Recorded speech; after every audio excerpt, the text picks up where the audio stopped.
જ્યારે રજવાડાઓ હતા અને જ્યારે અંગ્રેજોનું શાસન હતું ત્યારે આપણા રાજાઓને આપણી ચિંતા હતી કે પ્રજા સુખી છે કે દુઃખી એ જાણવા રાજાઓ રાત્રે વેશપલટો કરીને નીકળતા હતા। હવે રાજાએ માની લીધું છે કે પ્રજા સુખી છે। ખેર રાજાઓની વાત જવા દો, વાત કરવી છે રાજાઓની જેમ જ વેશપલટો કરી નીકળેલા એક અધિકારીની, અને એ અધિકારીને જાણવું હતું કે તેના તાબામાં રહેલા લોકો સલામત છે કે નહીં, અને આ સલામતી જાણવા નીકળેલા અધિકારીએ શું જોયું તેની વિગતે વાત કરવી છે। વૈષ્ણવજન તો તેને કહીએ જે પીડ પરાઈ જાનાને રે। નમસ્કાર, નવજીવન ન્યૂઝમાં તમારું સ્વાગત છે અને હું છું તમારો પ્રશાંત દયાળ। વાત કરવી છે એક અધિકારીની, પણ અધિકારીની વાત કરતાં પહેલાં એક પૂર્વ ભૂમિકા બાંધવી અનિવાર્ય છે। જ્યારે રાજા રજવાડાઓનો સમય હતો ત્યારે રાજાને સતત ચિંતા રહેતી હતી કે તેની પ્રજા સુખી છે કે દુઃખી તે જાણવું તેના માટે જરૂરી હતું। પ્રજા સુખી છે કે દુઃખી તે જાણવા માટે રાજાઓ પાસે એક જ રસ્તો હતો કે રાજા રાત પડે વેશપલટો કરી સામાન્ય નાગરિક બની લોકોની વચ્ચે જતો અને જાણતો કે તેની પ્રજાનો શું હાલ છે। આઝાદી આવી, રજવાડાઓ જતા રહ્યા અને આપણે પસંદ કરેલા એટલે કે આપણે મત આપી ચૂંટેલા આપણા નેતાઓ હવે રાજા જેવા જ છે, પણ આ રાજાઓને આપણી ચિંતા નથી, કારણ કે તેમણે એવું સ્વીકારી લીધું છે કે તેમનું રાજ્ય એટલું સરસ છે કે પ્રજા સુખી છે। પણ એક અધિકારી છે જેમનું નામ છે ગૌતમ પરમાર, ભાવનગરના રેન્જ આઈજીપી છે। એમણે રાજાઓની જેમ વેશપલટો કરી પોતાના તાબાના વિસ્તારોમાં ફરવાનું નક્કી કર્યું, એ જાણવા કે તેમના તાબામાં રહેલા વિસ્તારમાં પોલીસ શું કરે છે, પોલીસ પ્રજાનું રક્ષણ કરે છે કે પ્રજાને લૂંટી રહી છે। આ જાણવા માટે તારીખ 10મી ડિસેમ્બરના રોજ આઈજીપી ગૌતમ પરમાર અને તેમની સાથે રહેલા પીએસઆઈ જેબલિયા રાત્રે એક ખાનગી કારમાં નીકળે છે। ગૌતમ પરમાર પોતાનો ચહેરો ન દેખાય તે રીતના મફલર બાંધે છે, કારણ કે ઠંડી શરૂ થઈ છે અને ભાવનગરમાં તો વિશેષ ઠંડી હોય છે। ગૌતમ પરમાર અને પીએસઆઈ જેબલિયા એક ખાનગી કારમાં નીકળે છે। આ દરમિયાન કોમ્બિંગ નાઇટનું આયોજન હતું, એટલે ઠેર ઠેર નાકાબંધી પણ કરવામાં આવી હતી। પોલીસ વાહન ચેકિંગ કરી રહી હતી। ભાવનગરના એક વાહન ચેકિંગના નાકા ઉપર ગૌતમ પરમારની કારને રોકવામાં આવે છે। ખાનગી કાર હતી, જે પોલીસ કાર રોકે છે તેને ખબર નહોતી કે આ કારમાં કોણ છે। આ કારના ચાલકે એટલે કે ડ્રાઈવરે સીટ બેલ્ટ નહોતો પહેર્યો। નાઇટમાં રહેલા પોલીસ કર્મચારી આ ડ્રાઈવરને કહે છે કે ભાઈ તમારે 500 રૂપિયાનો દંડ ભરવો પડશે, કારણ કે તમે સીટ બેલ્ટ પહેર્યો નથી। ડ્રાઈવરને તાલીમ આપવામાં આવી હતી। ડ્રાઈવરને કહેવામાં આવ્યું હતું કે નાકા ઉપર રહેલી પોલીસને જ્યાં જ્યાં આ વાહન રોકવામાં આવે ત્યાં પોલીસને પહેલાં લાંચની ઓફર કરવાની છે, પછી પોલીસ ઉશ્કેરાય તે પ્રકારનો વ્યવહાર કરવાનો છે। આઈજીપી ગૌતમ પરમાર જાણવા માગતા હતા કે પોલીસ શું વ્યવહાર કરે છે। ગૌતમ પરમાર પાછળની સીટમાં બેઠા હતા। ડ્રાઈવર કારને રોકવામાં આવે છે ત્યારે ડ્રાઈવર પહેલાં ઓફર કરે છે કે સાહેબ પૈસા લઈને પતાવટ કરો। પોલીસ પતાવટ કરવાની ના પાડે છે। ખૂબ લાંબી રકઝક થાય છે।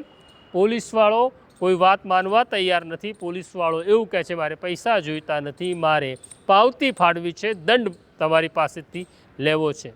આ ડ્રાઈવરને તાલીમ આપવામાં આવી હતી। તે કહે છે તમે કહો તો હું એસપી સાહેબને ફોન કરું, તમે કહો તો હું આઈજી સાહેબને ફોન કરું। આ પોલીસવાળો કહે છે તમારે આઈજીને ફોન કરવો હોય તો આઈજીને કરો, એસપીને કરવો હોય તો એસપીને કરો, દંડ તો ભરવો પડશે। એક તબક્કે એવું પણ બહાનું કાઢવામાં આવે છે અમારા કારમાં એક દર્દી છે, અમને જવા દો, કારણ કે હોસ્પિટલ પહોંચવું અનિવાર્ય છે। આ પોલીસવાળા હોશિયાર હોય છે, તે 108 મંગાવી લે છે અને કહે છે 108 હાજર છે, તમારા દર્દીને 108માં અમે લઈ જઈએ છીએ, તમારે તો દંડ ભરવો જ પડશે। આમ લાંબી રકઝકના અંતે કારમાંથી ગૌતમ પરમાર બહાર આવે છે। ત્યાં રહેલા પોલીસ કર્મચારીઓને શાબાશી આપે છે, ઇનામ આપે છે, કારણ કે આ પોલીસ કર્મચારીઓએ નિષ્ઠાપૂર્વક પોતાનું કામ કર્યું હતું। આ તેનું ઇનામ હતું। પોલીસ સારું કરે છે ત્યારે તેની પીઠ થાબડવી એટલી જ અનિવાર્ય છે। આમ ત્યાં શું બન્યું એ જાણવું તમારા માટે પણ જરૂરી છે। તો પહેલાં આ વિડીયો પણ જોઈ લો કે સત્ય તમને પણ સમજાય. નહીં ના ના ના ના ના હાલ્યો ચા પાણી કરજો હાલ્યો નહીં નહીં નહીં ભાઈ પડે છે સાહેબ. 5 લાવો ભાઈ, કોઈ વસ્તુ એવી નથી કરવાની થતી. સીટ બેલ્ટ કાયદેસર ને 500 રૂપિયાનો દંડ જ બંધ કરવો. સાહેબ કેમેરો હું કામ ચાલુ કરો? તમે એમ કહો છો એટલે 5 ભરો આપણે સીટ બેલ્ટનો બાંધો. ઉભા તમારે આઈજી સાહેબને ફોન કરું, એસપી સાહેબને ફોન કરું એવું હોય તો? હે કાંઈ વાંધો નહીં સાહેબ, વાત અમારે કાયદેસરનો દંડ લેવાનો થાય. એસપી સાહેબને ફોન કરું તમારા? એ પાવતી ભરતા જાઓ તમે. એસપી સાહેબને કહેતા હોય તો હું ફોન કરું. 500 રૂપિયાની પહોંચ ભરજો તમે સીટ બેલ્ટ. તમે અને દવાખાનાની વ્યવસ્થા જો અમારે 108 વાળા આવી ગયા, તમારે એમ ચેક કરે. કાંઈ થાય એટલે જવાબદારી હા તમારી. મારી રહે વાંધો. આ 108 વાળા જો ઊભા જ છે, ચેક કરાવી લ્યો. આર્યા હાલો બેહાડ દો એમને, લાવો એક. એમને જો ચેક કરે અને કા તમે દવાખાને ભેગા લઈ લો ગાડી, હાલો તમે લઈ લો. આપણે સિવિલમાં ઘાયા પહોંચી જઈએ, આને ફોકટ દેવી. ઊભા રહ્યો તમે ઘડી. હા હા લઈ લેવી ઘડી ખામો. ભાઈ 2 મિનિટ લઈ લેવી. પૈસા હોવો જોઈએ ને પહોંચના. હા તમે 500 તો મને આપે, 5 પાવ. દવાખાને ત્યાં લઈ જવાના છે. 2 મિનિટ ઊભા રહ્યો ને તમે ભાઈ. હા પણ 108 108 છે એમાં લેવા દે, અમે લઈ જઈએ. પોલીસ સ્ટેશન આપણે હવે મુકાઈ દઈએ.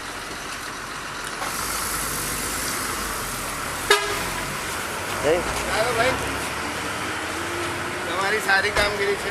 હાજી આપો બધાને નામ લઈ લો, ઇનામ આપો. કેટલા લોકો છો? અમે સાહેબ 5-10 જણા છીએ સાહેબ. ચાલો કેટલા લોકો છે બધાનું નામ આપી દો, લખી લો. શું નામ તમારું? વનરાજસિંહ સાહેબ, વનરાજસિંહ ગોરધનભાઈ પરમાર. ચલો વનરાજસિંહને 1000 રૂપિયા ઇનામ આપો. બાકીની ટીમને બધાને 200 રૂપિયા ઇનામ આપો. કોણે રોકી, કોણે ગાડી? તમે જ? મેં કેમેરો ચાલુ કરી દીધો હતો હા સર, કે ચાલુ જ હતો? ચાલુ કરી દીધો તો એ ધડ કરો એટલે મેં ચાલુ કરી દીધો તરત. સારું ચલો ગુડ. આપો તમારી ટીમના નામો મોકલી આપો જે ભલે. જી જી સર. હાજી ચલો ગુડ. જય હિન્દ. અચ્છા દવાખાને બી તૈયાર જ રાખો છો એમ હાજી બધા? હાજી. આજ પાછળ ફાયર સેફટી છે અને અહીંયા 108 છે. હમણાં હું આવ્યો ત્યારે તો કોઈ ચેક નતું કરતો, અમારી ગાડી એમને એમ નીકળી ગઈ. એવું કેમ કર્યું? ચા પાણી કરવા બેસી ગયા હતા? સારું ચલો ગુડ. જય હિન્દ સાહેબ.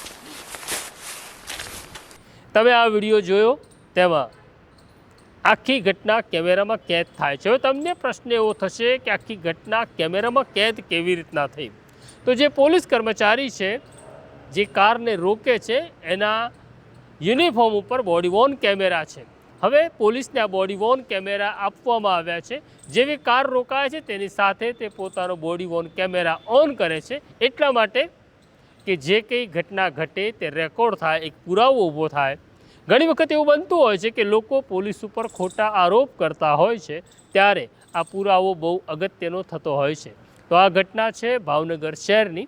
તમને આશ્ચર્ય પણ થયું હશે, કારણ કે ભાવનગરની અનેક નકારાત્મક સ્ટોરીઓ વચ્ચે ક્યારેક ક્યારેક હકારાત્મક ઘટનાઓ પણ ઘટે છે, અને એટલે જ આ નવજીવન ન્યૂઝ છે જે હકારાત્મક ઘટનાઓનું પણ એટલી જ નોંધ લે છે.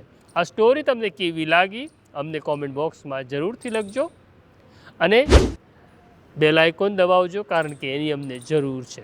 અત્યારે મને અને મારા સાથી સોનુને રજા આપો. નમસ્કાર. વૈષ્ણવજન તો તેને કહીએ જે પીડ પરાઈ.